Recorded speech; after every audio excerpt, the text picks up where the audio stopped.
Hi there. So we're making some real good progress through this property investing for beginners training course. So we're on to part 5 and we're going to focus on Goldmine area. So just to recap, I'm Dwayne Squires. I'm an investor and partner at Property Result Investments, and we specialize in mentoring as well as sourcing below market value, lease option and rent to rent properties for our clients as well as ourselves. Now, we've been sourcing for between 2014 to 2017, and we sourced well over 100 properties in the Northeast, which is our Goldmine area. Okay, so what will we cover? We're going to cover in this course 7 indicators to assess an investment area. Now, first of all, what is an investment area? What's a goldmine area? Primarily, an investment area is going to be where you're going to focus much or all of your attention and resource and capital to grow your property portfolio or to develop your property strategy. Now, in this course, we're going to focus on 7 indicators. Now, I just want to highlight that it's not the be all and end all of all indicators, but this is a real good indicator that you can use to start your property journey. Personally, we use more than 30 indicators to help identify real good solid goldmine areas for ourselves as well as our clients, but just to help give you an appreciation and ready to get the ball rolling for you to develop your own property strategy and portfolio. Here's 7 indicators that we really recommend you deploy. When you're doing this training course, have at hand Rightmove, Google Maps, Wikipedia and the Land Registry. This is going to be a hands-on training course, not theory. We're going to be going into detail. So we'll kick off with indicator 1, and for me this is the most important indicator. It's number 1, personally defining what makes a good investment area for you.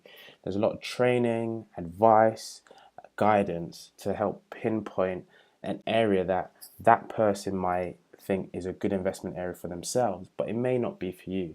So you need to really help identify for yourself what makes a good area of investment, and that could be depending on a number of things such as the investment strategy you're looking at. So if it's below market value, rent to rent or lease option, which all have a distinct type of area that helps bring the best return on investment.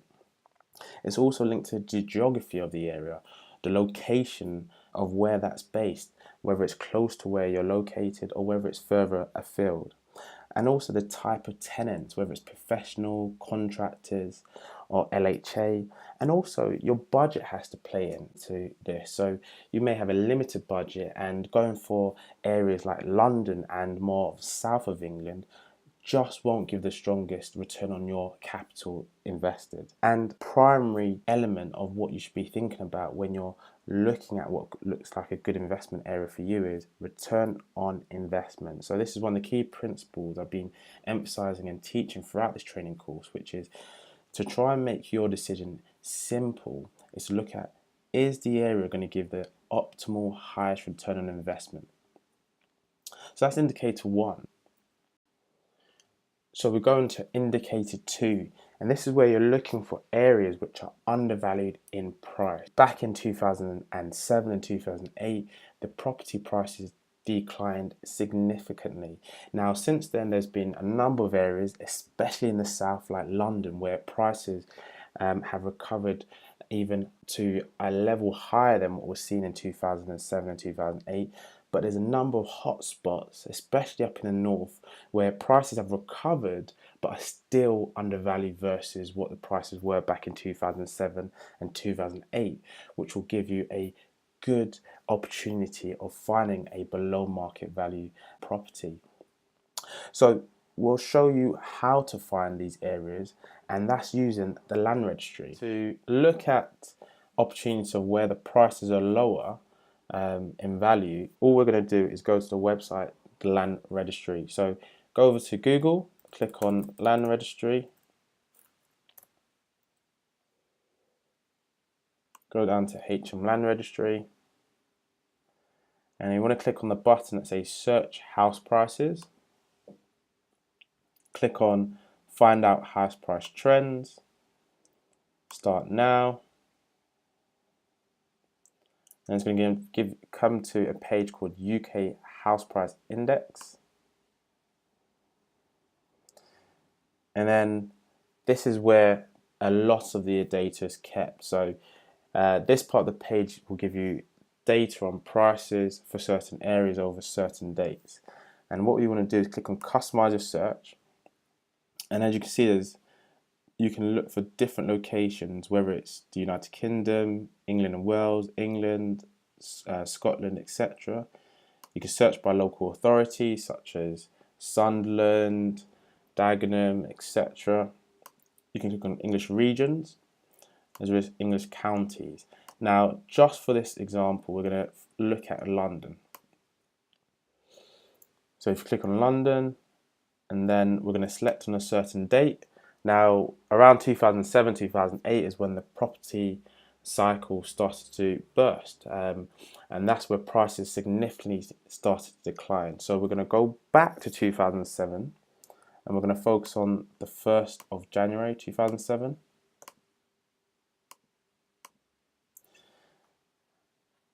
And this will give us an appreciation of the difference or change in price over time.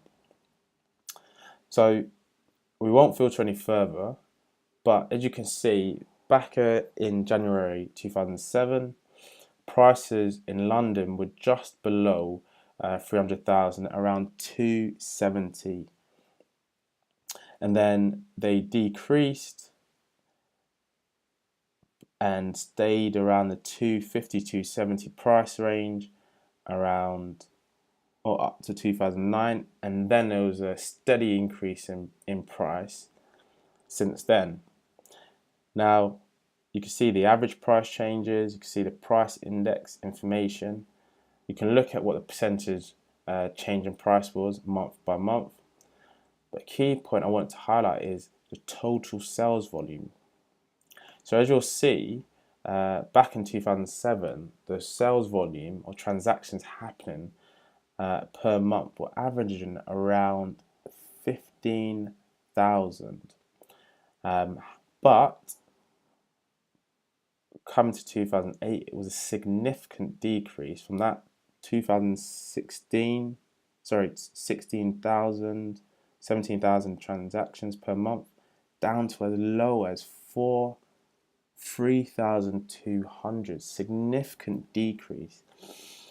But then since then, i.e. since 2009, there's been a relative increase in transactions. You can see the spike here. Now we can explain that, but that's when the government introduced an increase in stamp duty. And as a result, there's a lot of buyers and investors who were seeking to buy their properties before the 1st of April, before they would be charged a higher stamp duty rate. And since that spike in transaction, it's been a significant decrease from 17,500 down to, say, an average of 7,000 or 8,000.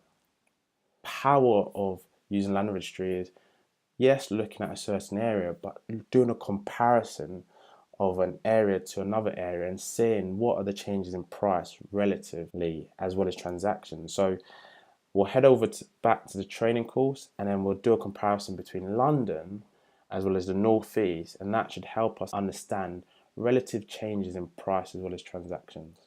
Okay, so as I mentioned, the power in using Land Registry is in the comparison, i.e. comparing one area to another and seeing if there's opportunities based upon the relative deltas.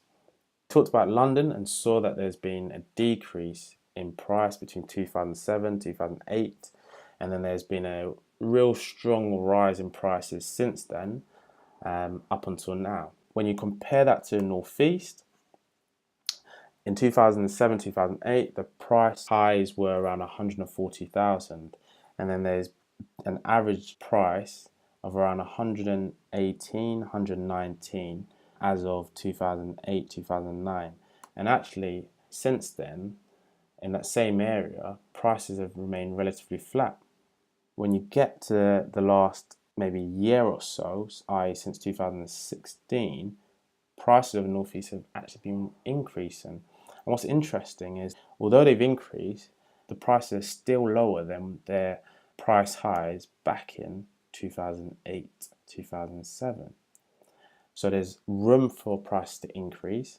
And when you compare that actually to London, where prices as of today are nearly 6% higher than when they were back in the 2007, 2008 dates, well, if you use that analysis, there's a lot of scope for prices to increase in North East. Going on to indicator 3, if you recall when we looked at the Land Registry, we looked at property transactions, and that's another indicator for looking at whether an area is a strong gold mine area. Now the power again is on comparison, so we looked at London and saw back in 2007, 2008, the volume was around 15,000. Then they dropped significantly to just above 3,000 in 2009. And since then, there's been strong increase in transactions up until a spike and then a significant decrease around March 2016. Now, when we compare that to the Northeast, well, interestingly, total transactions are lower than London, and you would expect that because London is a higher populous area than the Northeast. But the fact here is highs in 2007 were around 6,000, then decreased to 1,000, and since 2009 till around 2013 have ranged between 1,000 to 3,000. But since 2013, there's a modest increase in transactions. You can kind of see an invisible trend line going up. And that supports the analysis that we talked about before, which is the Northeast is seeing an increase in price, and that's backed up by an increase in sales volumes. So there's strong supporting indicators. And that's the kind of information you want to be looking at, and that kind of analysis you want to be taking away when you compare property prices. We want to go on to indicator 4 now, and that's supply and demand for an area, be it in terms of rental transactions or whether it's in property sales. And what we want to do here is go on to Rightmove to find this information. So we're over here at Rightmove, and this is the tool we're going to use to look at what the supply and demand is for either rental or for sale. So let's say you've got 2 or 3 areas in mind. Now, one of the areas could be Newcastle, for example. So you'll type in the area in the search button, click on for sale, and then you'll just filter by, for example, 2 to 3 bedroom properties, and then put houses, and then you'll click find properties. And this is where it will be useful for you to create an Excel document that notes down how many results did you have, i.e. how many houses of 2 or 3 bedroom types are currently listed for sale. So that's 947. And then you're just going to go up to the additional filter button and click on include those are under offer or sold subject to contract. And you'll see that number rise to 1420. And that then gives you a comparison between how many are currently listed and how many of those are currently listed, plus those that are currently subject to contract. And you're going to use that data for 2 or 3 other areas to create a comparison table. And a similar technique would be to use that for the for rent side. So again, we'll use Newcastle as an example. Click the start search, and then we're going to do 2 to 3 bedrooms, houses only, and it's similar to what we did previously. List how many properties are listed to rent, and that's 389, and then you'll filter to include those that are let agreed, and that's where the number goes to 468. Okay, so now let's say you've got the data from Rightmove and you want to consolidate it all into an Excel document like such. Now let's say the 3 areas you had was Newcastle, Sunderland and Durham. Now if you recall, for Newcastle there was 947 that was listed for sale and 1421 that was listed for sale plus was sold, i.e. were under offer or sold subject to contract. And then when you look at the for rent, there was 389 that were listed to let, and there was 468 that were listed to let plus had an agreed let. Now, when you do this consolidation table, you can really focus on highlighting the real demand for certain areas. Now, you want to focus on a lower percentage to highlight that demand. Now, when you look at the for sale, you can see that Newcastle has the lowest percentage, and as a result, that highlights a higher demand. And then you then look at for rent, and you'll say, well, actually, Durham has the lowest percentage, and as a result, has the highest demand for rent. So the key takeaways when you would, if you're just doing focus on these three areas, is Newcastle would lean more towards a buy to flip because there's a higher demand. And then Durham would lean more towards building a portfolio for rental. Now, this is just a short, simple analysis you can take from looking at supply and demand. So we're going to indicator 5, and this is where we're looking at employers, and specifically this is large employees like blue chip firms or large domestic firms, and we're typically looking for how many of them are employing large amounts of workers. And to find this information, all you need to do is Google Wikipedia, search employers plus your area, and it will come up with a list of large employers, and you can do some research to look at how many of them and how many people are they employing. Now, this indicator is leaning towards those that are looking to build a long-term property portfolio, and as a result will need a strong tenant demand. Okay, we're now going on to indicator 6, rental demand heat maps. The whole purpose of creating a heat map is to try and identify hotspots in the areas that you're doing research for of where people would look to potentially rent. So we're looking for employers, road networks, other infrastructure that would be magnets to attracting future tenants. And so as a result, this indicator leans towards if you're creating a rental property portfolio. Okay, so to create this heat map, all you need to do is go to Google, and then you'll type in Google Maps.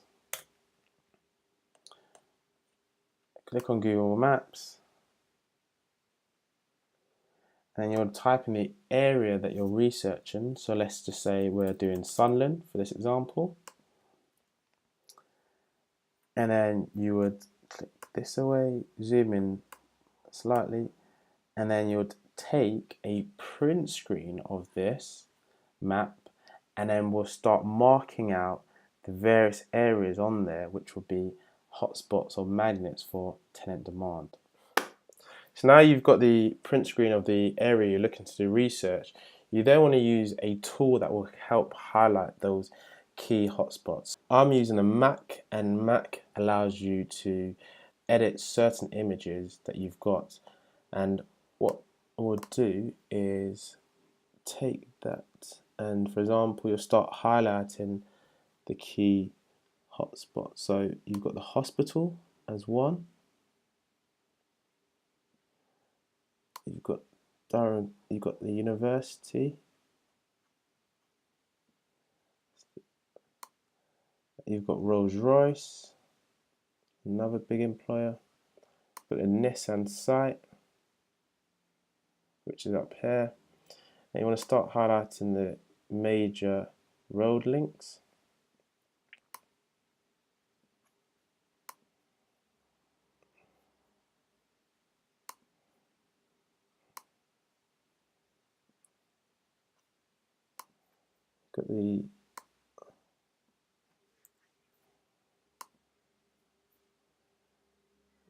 You've got the train station up here.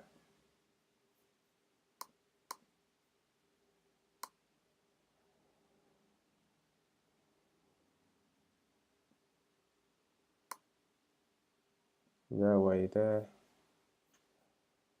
Just keep highlighting those road links and major transport links in and out of that area. Got the metro, so you just keep highlighting it, and it may not look visually pleasing, but what it is when you take a step back, apologies,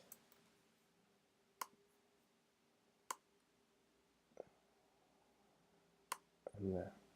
When you take a step back, all those elements that you've highlighted will show you clusters of roads and areas that you would tend to invest your capital to buy a property, because those are areas where people will be looking to rent. So if you recall, we had the university, the hospital, Rolls Royce.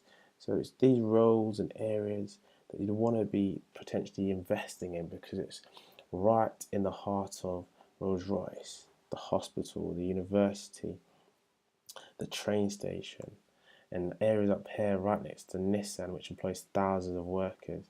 So those are the key features that you want to be dragging out from when you do a research like this and creating a heat map.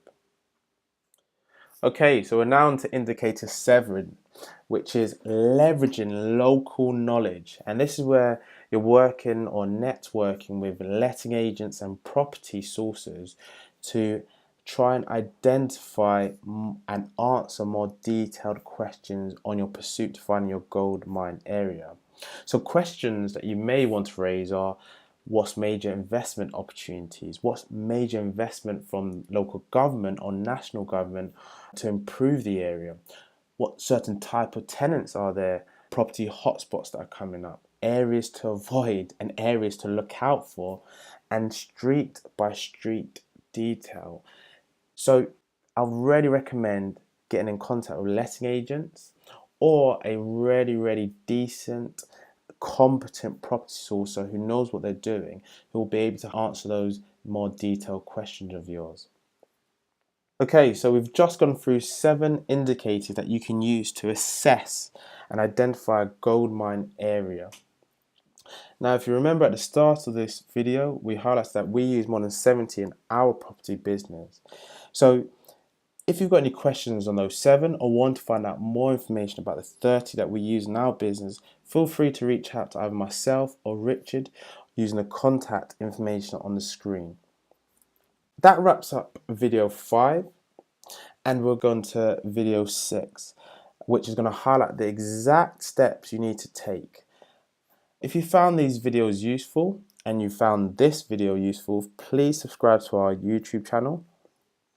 And if you've got any comments, please make those comments using the comments box below this video.